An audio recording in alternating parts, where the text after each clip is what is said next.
करेंगे क्या है, लेकिन जैसा आपने कहा ना स्टेबिलिटी वाला पॉइंट, उस पे मतलब I was doing some research basically and we can share the numbers with you guys as well. Up until 92 या 94 हम लोग जिस तरह से क्लेम करते हैं कि 94 में पाकिस्तान क्रिकेट हॉकी और स्क्वॉश का चैंपियन था, so something was going right I feel like up until 92 94, और उसके बाद it's all gone in a crash. Even generally in art as well everything Pakistan was doing okay ish, Pakistan wasn't doing great but 80s was stability time as well.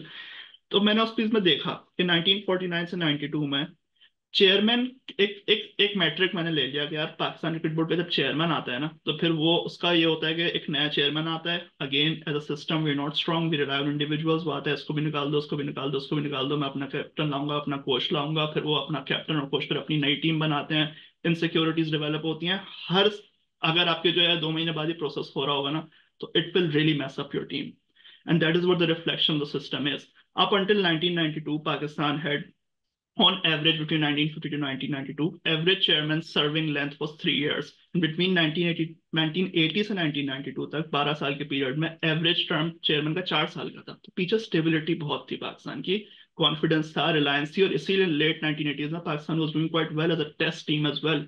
West Indies में जाके हम draw करके आए थे test season and we won the 92 world cup. But something goes off after 1992। 1992 से 2000, और उसमें मुझे लगता है 90s में फिर हम लोग थोड़ा इसलिए compete कर पा रहे थे कि वो हमारे पास वो हैंगओवर बचा हुआ था, थोड़े बहुत प्लेयर बचे हुए थे कि यार उससे जो कैरी ओवर कर लेंगे, वसीम अकरम, वकार यूनुस पर finishing up and stuff like that. So 92 से 2010 के बीच में average term length of the chairman drops to 2। और ये कि आपका जो है कोई चेयरमैन बैडली ऐसा नहीं था जिसने कुछ सर्व किया अपना 3 साल का टर्म, सिवाय दो के।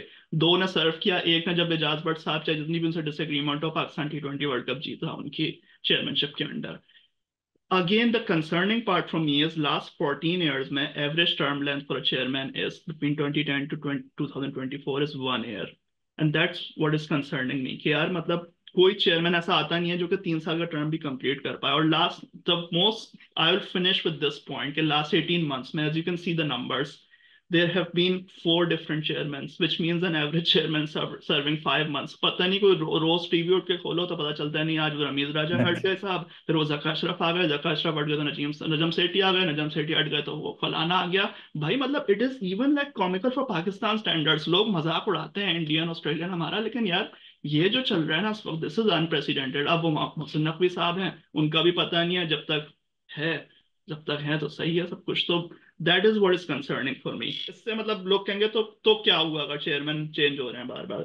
आई फील लाइक जैसा मैंने कहा स्टेबिलिटी नहीं होती, तो स्टेबिलिटी आइडियाज में भी नहीं होती, स्टेबिलिटी आपके चेयरमैन में भी नहीं, सिलेक्टर में भी नहीं होगी, स्टेबिलिटी आपके कैप्टन में नहीं होगी, स्टेबिलिटी आपके 11 में नहीं होगी, and we are not strong with the system. वो इनसिक्योरिटी नजर आती है 11 में जब आपका सिक्योर सिस्टम पीछे नहीं होता।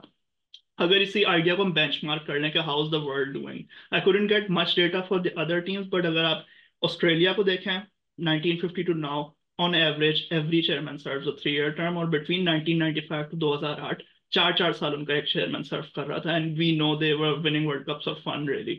in that time they won 3 world cups and 1 champions trophy.